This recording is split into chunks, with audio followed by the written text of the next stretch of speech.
আসসালামু আলাইকুম। সবকিছু অবসান ঘটিয়ে অবশেষে ঘোষণা করা হলো তিনটি বিশ্বকাপে বাংলাদেশের চূড়ান্ত স্কোয়াড। বরাবরের মতো এবার বিশ্বকাপ স্কোয়াড থাকছে একাধিক নতুন চমক।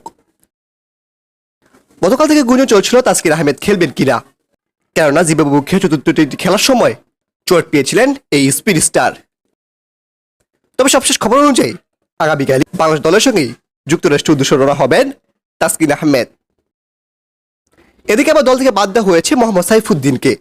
আগে থেকে শোনা যাচ্ছিল টি বিশ্বকাপ স্কোয়াড থেকে বাদ দেওয়া হবে সাইফুদ্দিনকে, কেন জিম্বাবুয়ের বিপক্ষে উইকেট পেলেও অনেকটা খরচে ছিলেন এই বোলিং অলরাউন্ডার, আর যার কারণে বাদ দেওয়া হয়েছে তাকে। অন্যদিকে সবাইকে চমক দিয়ে 15 জনের বাইরেও অতিরিক্ত খেলোয়াড় হিসেবে রাখা হয়েছে আফিফ হোসেন ধ্রুবকে। এখানে আসার কথা ছিল মিরাজের, তবে মিরাজকে না নিয়ে আফিফকে নিয়েছে বাংলাদেশ ক্রিকেট বোর্ড বিসিবি। আফিফের সাথে সাথে তাসকিন ইনজুরির কথা মাথায় রেখে হাসান মাহমুদকেও বাড়তি খেলোয়াড় হিসেবে রাখা হয়েছে।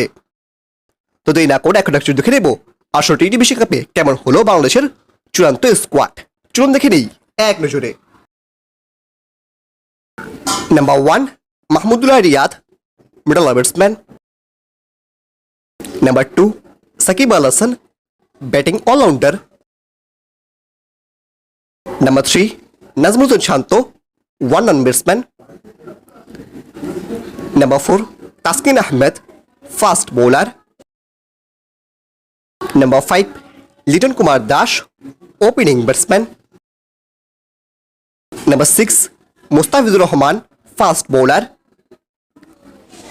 Number 7 Soumya Sarkar, opening batsman. Number 8 Sheikh Mehedi Hasan, bowling allrounder. Number 9 Jaker Ali Anik, wicket keeper and batsman. Number 10 Shoriful Islam, fast bowler.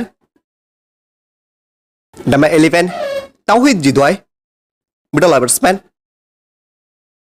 Number 12 Tanzid Hasan Tamim, opening batsman.